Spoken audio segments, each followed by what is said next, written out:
नमस्कार मंडळी, दिल्लीकर मराठी या यूट्यूब वाहिनीवर मी शीतल तुम्हा सर्वांचं अगदी मनपूर्वक स्वागत करते। आज आहे चैत्र अमावस्या, मराठी नवीन वर्षातली पहिलीच अमावस्या। तसं प्रत्येक महिन्यातल्या अमावस्येला महत्त्व आहे आणि प्रत्येक अमावस्येला आपण काहीतरी उपाय करतो। त्याचबरोबर अमावस्येच्या ज्या काही विधी असतात म्हणजे पितरांच्या नावाने तर्पण असेल किंवा आपल्या देवघरातल्या मंगल कलशातलं पाणी बदलणं असेल, किचनची थोडीफार साफसफाई असेल, यासारख्या आपण बऱ्याच गोष्टी करतो किंवा घरातील नकारात्मकता जाणण्यासाठी सुद्धा आपण बऱ्याच गोष्टी अमावस्येला करत असतो। तर या व्हिडिओमध्ये मी तुम्हाला हे सांगणार आहे की अमावस्येच्या दिवशी म्हणजे खास करून चैत्र अमावस्येच्या दिवशी आपल्याला काय काय करायचं आहे। तर या दिवशी आपल्याला नारळाचा एक उपाय करायचा आहे, त्याच्यामध्ये कर्पूर होम येतो किंवा आपल्या संपूर्ण घरावरून नारळ ओवाळून टाकणं हा सुद्धा एक विधी येतो। त्याचबरोबर आपल्याला आपल्या घरामध्ये एक होम करायचा आहे।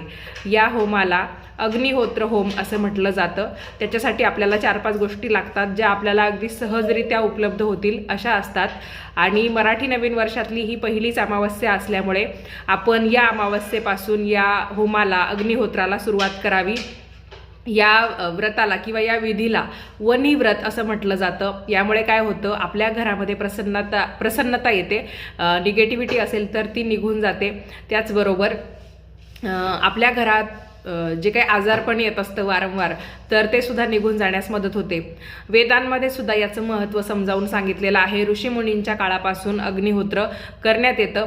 तर त्यासाठी आपल्याला काही मोठा यज्ञ मोठा होम करण्याची गरज नाही, अगदी साध्या पद्धतीने घरच्या घरी आपण हा विधी करू शकतो। तर हा विधी आपल्याला सूर्योदयाच्या वेळेस करायचा आहे की सूर्यास्ताच्या वेळेस करायचा आहे, त्याचबरोबर हा विधी करताना आपल्याला कोणता मंत्र म्हणायचा आहे आणि कोणकोणत्या गोष्टी या विधीसाठी लागणार आहे हे सगळं पाहण्यासाठी आपल्या दिल्लीकर मराठी या यूट्यूब वाहिनीवर मी कालच चैत्र अमावस्येचा एक मोठा व्हिडिओ पोस्ट केलेला आहे। तर तो तुम्ही नक्की पहा।